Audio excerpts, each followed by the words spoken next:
Go.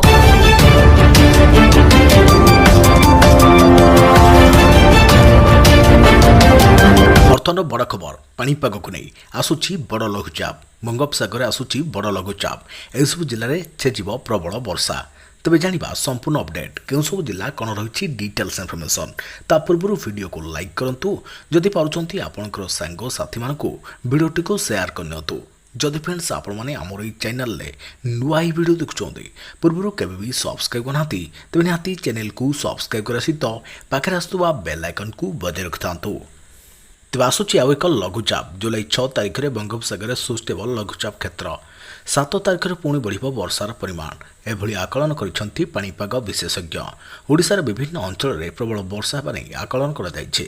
କିଛି ସ୍ଥାନରେ ଅତି ପ୍ରବଳ ବର୍ଷା ମଧ୍ୟ ହୋଇପାରେ। ସେପଟେ ବର୍ତ୍ତମାନ ଯେଉଁ ଲଘୁଚାପ ସକ୍ରିୟ ରହିଛି ତାର ପ୍ରଭାବରେ ଆହୁରି 24 ଘଣ୍ଟା ହେବ ବର୍ଷା। ବିଶେଷ କରି ଉତ୍ତର ଅଭ୍ୟନ୍ତରୀଣ ଓଡ଼ିଶାରେ ପ୍ରବଳ ବର୍ଷା ହେବ। ତେବେ ଆସୁଛି ଆଉ ଏକ ଲଘୁଚାପ। ପାଣିପାଗ ବିଶେଷଜ୍ଞ ଶରତ ସାହୁଙ୍କ କହିବା ଅନୁଯାୟୀ ଜୁଲାଇ 6 ତାରିଖ ବେଳକୁ ଉତ୍ତର ଓଡ଼ିଶା ଓ ପଶ୍ଚିମବଙ୍ଗ ଉପକୂଳରେ ଏକ ଲଘୁଚାପ କ୍ଷେତ୍ର ସୃଷ୍ଟି ହେବାର ସମ୍ଭାବନା ରହିଛି। ଏହାର ପ୍ରଭାବରେ ଜୁଲାଇ 7 ତାରିଖରୁ ରାଜ୍ୟରେ ଭଲ ବର୍ଷା ହେବ।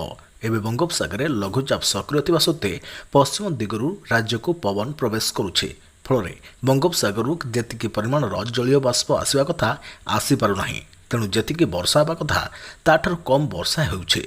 ଲଘୁଚାପ ପ୍ରଭାବରେ ଆସନ୍ତା 2 ଦିନ ରାଜ୍ୟରେ ବର୍ଷା ଲାଗି ରହିବ। ବିଶେଷ କରି ଉତ୍ତର ଓଡ଼ିଶାରେ ପ୍ରବଳ ବର୍ଷିବ। ମୟୂରଭଞ୍ଜ, ସୁନ୍ଦରଗଡ଼ ଓ କେନ୍ଦୁଝରରେ ଅତି ପ୍ରବଳ ବର୍ଷାର ସମ୍ଭାବନା ରହିଛି। ତା ସହିତ ଉତ୍ତର ଏବଂ ଅଭ୍ୟନ୍ତରୀଣ ଜିଲ୍ଲାରେ ଆସନ୍ତା 24 ଘଣ୍ଟାରେ ପ୍ରବଳ ବର୍ଷା ରହିଛି। ଉତ୍ତର ଓଡ଼ିଶା ଓ ପଶ୍ଚିମବଙ୍ଗ ଉପକୂଳରେ ସକ୍ରିୟ ଲଘୁଚାପ। ଏହାର ପ୍ରଭାବରେ ବାଲେଶ୍ୱର, ଭଦ୍ରକ, କେନ୍ଦ୍ରାପଡ଼ା, ଜଗତସିଂହପୁର, ଢେଙ୍କାନାଳ, ଅନୁଗୁଳ, ଦେବଗଡ଼, ସୁନ୍ଦରଗଡ଼, ଝାରସୁଗୁଡ଼ା, ସମ୍ବଲପୁର ଓ ବରଗଡ଼ ଜିଲ୍ଲାରେ ପ୍ରବଳ ବର୍ଷା ନେଇ ୟେଲୋ ଆଲର୍ଟ ଜାରି କରିଛି ପାଣିପାଗ ବିଭାଗ। ତେବେ ସମୁଦ୍ର ଅଶାନ୍ତ ଥିବାରୁ 3 ଯାଏଁ ମତ୍ସ୍ୟଜୀବୀଙ୍କୁ ସମୁଦ୍ର ଭିତରକୁ ଯିବାକୁ ବାରଣ କରାଯାଇଛି। 1 ତାରିଖରୁ ରାଜ୍ୟରେ କମିବ ବର୍ଷାର ପରିମାଣ। ଏହାପରେ 4 ତାରିଖରୁ ପୁଣି ବଢ଼ିବ ବର୍ଷା, ଯାହାକି 3 ତାରିଖରୁ ଆରମ୍ଭ ହୋଇଯିବ ବର୍ଷା। ଅନ୍ୟପଟେ ଜୁନ୍ 1 ତାରିଖରୁ ଏପର୍ଯ୍ୟନ୍ତ ରାଜ୍ୟରେ 30% କମ୍ ବର୍ଷା ରହିଛି। 2 ଜିଲ୍ଲାରେ ସର୍ବାଧିକ ନିଅଣ୍ଟିଆ ବର୍ଷା ଏବେ ବି ରହିଥିବା ବେଳେ 16 ଜିଲ୍ଲାରେ ସ୍ୱାଭାବିକରୁ କମ୍ ଏବଂ 10 ଜିଲ୍ଲାରେ ସ୍ୱାଭାବିକ ବର୍ଷା ହୋଇଛି।